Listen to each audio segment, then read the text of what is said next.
Hi, I'm Serpico. And I'm Andrew Matheson for this week's edition of Double Coverage, our Week 1 recap. If you've come to the right place for thoughtful analysis, you've come to the wrong place for picking winners and losers, because we obviously suck at that. We have our dunce caps on. Yeah. We both called this Watsonville Santa Cruz game wrong first, so I got a Wildcats with a Z for dunce. I just thought I'd give them some love. Well, I thought you picked Watsonville, no? I did not pick Watsonville. Okay, no. Well, Watsonville hates us. Aptos hates us. Watsonville does not like being number 10 in the power poll. PV does not like you. Yeah. And, everyone, they're all haters. James Gomez, please stop texting me during the middle of games. If you're going to text me, just make sure they're photos of Miley Cyrus. Thank you. Gosh. Twerk, twerk, twerk. Okay. Let's start on the top. Our two local teams, Watsonville versus Santa Cruz. It was Watsonville 27-20. Now, I know we talked a little bit about Nick Carrillo, who was a freshman last year, yes, quarterback for the Wildcat freshman team. Now he's the varsity starting quarterback. Yeah. Is he legit? Yeah, he's a Jerry Alvarez in the making. And that's saying something. That is saying something. First off, I'm going to. I never saw Jerry Alvarez, by the way. Phenomenal! But it's phenomenal. definitely saying amazing something. Amazing scrambler. I know the name. Yeah. Amazing scrambler, quality downfield arm, record-setting quarterback. Okay. CCS playoff qualifier, the type of guy you want leading your team. And Carrillo as a sophomore is potential. Yeah. Okay. Yeah. Baby Alvarez. Okay. So, he was impressive. And I just want to give a little kudos out to Santa Cruz first, because it was a rough night for them. Sure. But Miles Keys McKay was phenomenal. He had 2 sacks, and that's an accomplishment, because this other kid, Carrillo, is very fleet-footed. Okay. And he doesn't have to show it all the time, but he escaped so much pressure all night, including, one of his touchdown passes. He escaped a sack and, threw an 18-yard touchdown pass. He escaped about 3 sacks, quite honestly. I mean, 12 carries, 99 yards. Is that a lot of scrambling by him? It was all one big 92-yard run for the eventual game-winning touchdown. Oh, all right. So Watsonville tried to give it away. They fumbled one side of the back of the end zone and once into the end zone late to give Santa Cruz a shot. Santa Cruz scored on one of the 2 possessions and made a game of it. But Watsonville is clearly not the number 10 team in the county. Yeah, we heard about that one. Yeah. Ranking them number 10 in our power poll. They will be moving up. Don't worry, they're not the number 10 team anymore. 9.5. At least number 9, 9A at the very least. But they were quality. They looked very good. Okay. And our next game was Aptos hosting Seaside, 2 defending league league champions, and Aptos. Say what you will about their Week 0 loss to Encinal. It was a narrow loss in the last second. They looked impressive against Seaside, a 38-17 win. Thanks for making us look really stupid, Aptos. Yeah. Thanks a lot. Yeah, silver lining, they're 1-0 when we pick against You're them. ruining our show single-handedly. So when we pick against you and you win, you're welcome. So, right. But I mean, 24 unanswered points in the second half. It was all Aptos in the second half. They ran the ball well. They played great defense against a super athletic Seaside team. 3 interceptions, 3 sacks. Louis Demisel, CJ Pistorino, Miles Bodwin combined, those 3 guys, more than 300 yards rushing. Bam! Bam! Bam! See ya, sucker! That's what happened, right? That. TKO. That just happened, yes. That just happened. You know what? We were talking about them earlier this year, and I said they're a journalist's worst nightmare because I get winded covering this team. They're so fast. By chance, did any athletes on that real athletic Seaside team get winded? Surprisingly, just a few. Seaside has so many weapons, and they're so athletic on both sides of the ball. But Aptos is no huddle, wing T.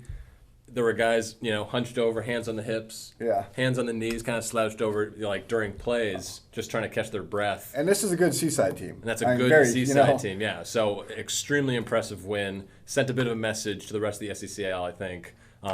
Just with a very convincing second half surge, outscoring them 24-0. In a game where we looked like filthy, stinking geniuses, SOQUEL taking it till Silver Creek, 41-0. We called it. We nailed it.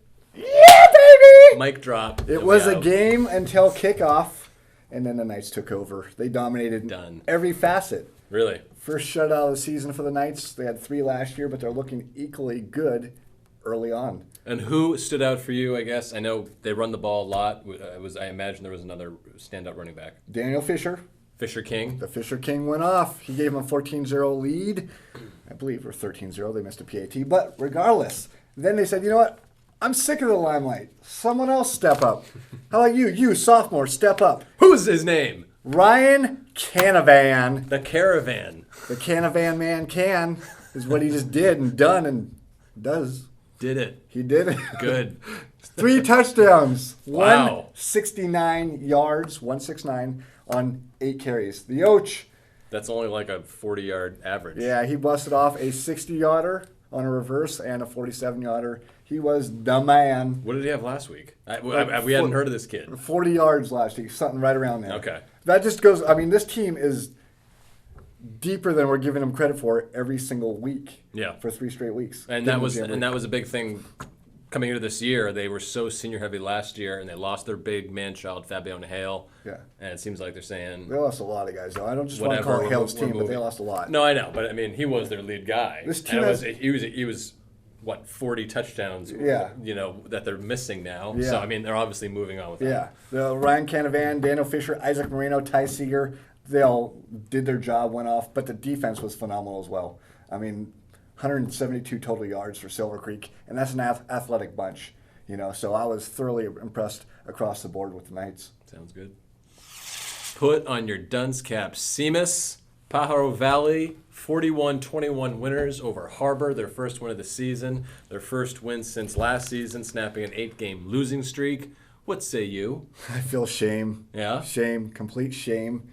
Didn't see this coming. What's going on up here? Oh, I'm supporting the Grizz now. It says, go Okay. Grizz. I love you, Grizz. He's on the bandwagon. Yeah. By the way, they told me personally that they prefer you to pick against them again. I could do that. So you're going against you're picking Gonzalez next week. Go, go. The big story in this was PV's rushing game. They had a touchdown lead at halftime, and they made sure that never was threatened. No. They ran the ball 410 yards total in the game. They kept the ball out of Milo Small's hands. Harbor only had 3 minutes and 18 seconds of offensive possession in the second half. If they're doing too much on offense, the best way to slow them down is to keep the ball out of their hands. As the number one supporter of the Pajaro Valley football program, I'm not the least bit surprised by anything you're saying. We all knew they were capable of this. Except for you last week. Yeah, but I just want to know, yeah. how excited were they? Did they tear down the goalposts and bring them back to their practice field? No, but they did march down the field pretty much constantly in that second half. John Mason, Art Aguilar, Eddie Medina, all big games. J.J. Caceres had 2 touchdowns as well. Big win for PV. First one of the season. You're the man, Grizz. Congrats. That does it for this week's show. Week 1 in the books. We're 20% through the season. Really? I'm kind of sad. Check us out next week. Week 2 previews, where we're going to pick more bad selections, probably more losers that we'll pick probably. But you can check us out online. We're on Facebook.com. We have a Google app. We're on Twitter. We have Tout. We have Tout. Check us all out online. And the Double Coverage app on Google Play, I believe it's called. And all our stories and photos and blogs and all that stuff is online at santacruzsentinel.com/football. Look at that, he still talks. Nailed it! Finally, after 8